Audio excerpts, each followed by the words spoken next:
संत रविदास जी की शादी होने के बाद उनके पिताजी ने सोचा कि शायद अब घर गृहस्थी से यह उदास रहना छोड़ देगा, लेकिन सब कुछ इससे उल्टा हुआ। उनकी परमात्मा में रुचि एक कदम और बढ़ गई, क्योंकि दोस्तों, भक्तों और सांसारियों का जोड़ तो कभी हो ही नहीं सकता। जिस प्रकार कमल का फूल जल में रहते हुए जल के स्पर्श से निर्लेप रहता है, उसी तरह मोह रूपी जाल संत रविदास जी को कभी अपने जाल में डाल ही नहीं सका। और एक दिन संत रविदास जी के मन में विचार आया कि गुरु के नाम के बिना तो मुक्ति हो ही नहीं सकती। जैसे कबीर साहब भी अपनी वाणी में कहते हैं कि कबीर राम कृष्ण से कौन बड़ा, उन्हों भी गुरु की, तीन लोक के वेदनी, गुरु के आगे आधीन। और यही विचार कर उनकी गुरु धारण करने की इच्छा हुई और एक दिन दृढ़ निश्चय करके स्वामी रामानंद जी के पास गए और हाथ जोड़कर विनती करते हुए बोले कि हे गुरु जी, मुझे अपने दासों का दास समझकर अपना शिष्य बना लीजिए, क्योंकि बिना गुरु के परमात्मा की प्राप्ति नहीं हो सकती। जैसे कबीर साहब भी अपनी वाणी में कहते हैं कि कबीर सेवा कऊ दुई भले, एकु संतु एक रामू, और रामू जदाता मुक्ति का, संतु जपावे नाम। अर्थात जिस प्रकार चाबी के बगैर ताला नहीं खुलता है, वैसे ही बिना गुरु के नाम की प्राप्ति नहीं हो सकती।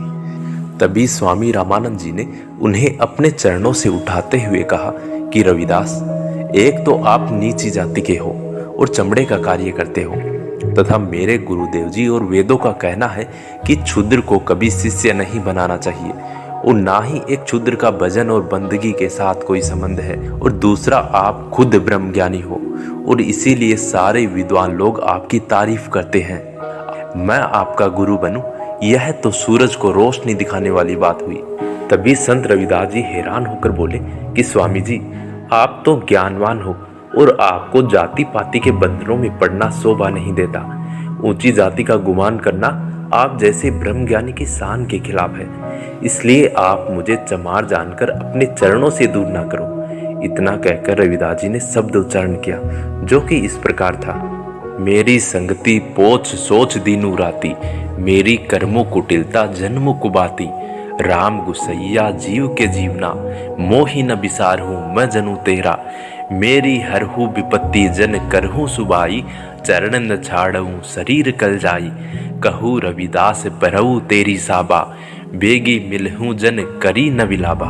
संत रविदास जी इस वाणी में कहते हैं कि यह ठीक है कि मेरी संगति नीचों के साथ है और वही सोच मेरी दिन रात रहती है, लेकिन हे गोसाई, आप जीवों को जीवन दान देने वाले हो और मैं तो तुम्हारा दास हूँ। हे गुरुदेव, आप मुझे दास बनाकर मेरी सहायता करो और मैं आपके चरण नहीं छोड़ूंगा, चाहे मेरा शरीर गल जाए। हे गुरुदेव, रविदास आपकी शरण में आ गिरा है, इसलिए आप मुझे जल्दी से अपना शिष्य बना लो। इस तरह संत रविदास जी की नम्रता देखकर और उनकी वाणियां सुनकर स्वामी रामानंद जी के पास कोई उत्तर नहीं था और रामानंद जी की आंखों से आंसू बहने लगे। तभी संत रविदास जी को उन्होंने गले लगाकर ब्रह्म ज्ञान का उपदेश दिया और संत रविदास जी को सहर्ष उन्होंने अपना शिष्य स्वीकार कर लिया। अब स्वामी रामानंद जी से उपदेश लेकर संत रविदास जी दिन रात नाम जपने लगे और उनके डेरे पे जो भी साधु संत आते, उनको भोजन करवाकर जूते की नई जोड़ी दान करते।